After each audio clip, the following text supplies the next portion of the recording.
Kenny Todd, thank you for coming. Kenny Todd is the ISS Mission Operations Integration Manager, long title. But basically, he's going to be here to share with us some of the upcoming things that we can anticipate. Lots of activity going on. Today, the crew has been working on doing some troubleshoot work on one of the EMU, the extravehicular mobility units spacesuits, and also gathering tools in preparation for three upcoming spacewalks. The first one beginning on February 20th. What can you tell me about that? Sure. This series of EVAs is really going to be focused on doing some cable routing outside the space station, getting ourselves in a position to be able to install some additional hardware later this year that will support our ability to dock some of our commercial crew vehicles. Okay, so and we have seen a lot of that take place actually all throughout this week. They've been working on kind of pre-cable routing before they actually do the cable routing outside the complex, and I know that is in advance of the addition of the what we've been calling the IDAs, the International Docking Adapters. Can you tell me about that and what we anticipate for the commercial, what that means for the commercial crew?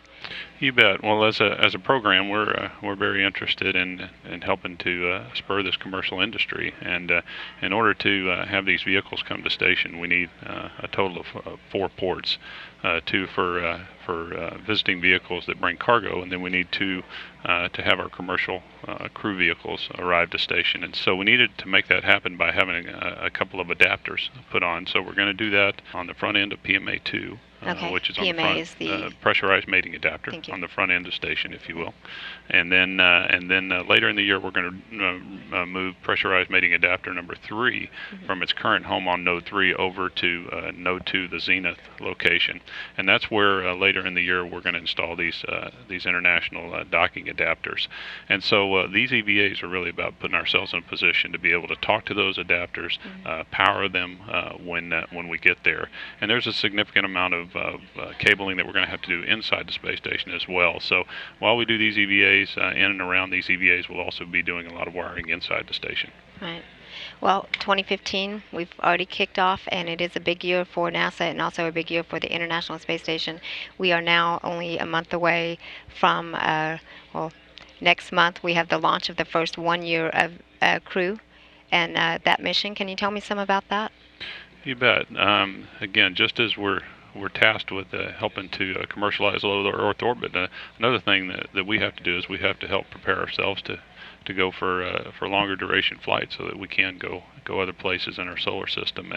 And part of that is really understanding what it means to live in space for a long time. So having Scott and Mikhail fly to the station, live there for a year, allows us an opportunity to watch them. Obviously, having Scott's brother Mark here on the ground as a baseline subject will allow us to really get a better handle on the physiology and how things change in space during that period. So it's going to be a great opportunity for us to learn about long duration space flight. Okay, and you mentioned, so again, the crew, the 1 year crew is NASA astronaut Scott Kelly, and then his crewmate who will also be doing the 1 year mission is cosmonaut Mikhail Kornienko, and you mentioned Scott and Mark, and so Mark is a previous astronaut, so and Mark and Scott are brothers, but also twin brothers, so that science research will be very interesting. You know, it's a very unique opportunity, I think, that we have here for us to be able to do that. So. It is, and I think, again, trying to understand what it takes to live outside, our planet and our atmosphere. This is just an incredible opportunity to do that, and while understanding what changes, and somebody on the ground that has almost the exact DNA and the ability to be able to record those changes is really fascinating.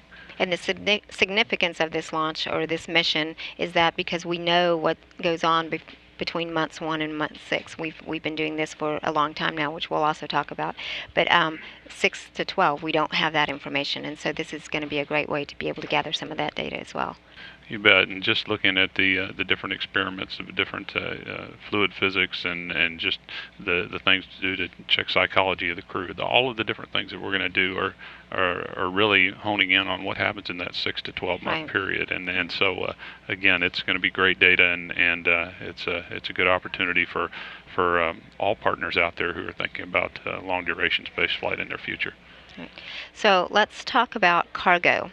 We have a lot of activity there as well. Right. Currently, we have the Dragon cargo craft that is going to be departing from the space station on February 10th next week, Tuesday, and then we also have the automated transfer vehicle that will be departing within 4 days after that on February 14th. So tell me some about the cargo ops that we have going on. Sure.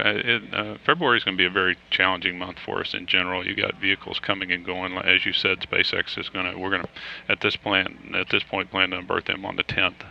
ATB coming off the station on the 14th. Shortly after that, our Russian friends are going to launch a Progress vehicle to the same port where ATB will be vacating on the 14th, and then 3 EVAs right after that. But yeah, a lot of cargo ops right now, a lot of research. Once we get through this group of cargo vehicles, we'll see SpaceX again in April, and a lot of human research on that particular flight. And then coming later in the summer is when we're going to start to see some of these things that really is going to look like a little bit of a reassembly of station, where you have some new hardware showing up, and we're going to have to be doing some module movements and things like that. So that's kind of what our future is going to look like over the next 6 to 7 months. It looks busy. It's going to be very busy, but it's again, that's part of why we do this job, is because we're seeking to discover, and we're learning as much about how to get commercial vehicles on station as much as we are trying to figure out how to get out of low Earth orbit with our crews. And so it's a great opportunity for station. There's a lot going on, but the team's up to the challenge and looking forward to it. Yeah, lots of challenges, but lots of great work also, and has been going on for quite a while, as I mentioned. So what we also will be able to partake in is the anniversary of the Expedition 1, the very first mission where human presence was there aboard the International Space Station. There were 3 crew members, and that was back on November of 2000. So this year we'll have 15 years of consistent human presence. Can you tell me some about that?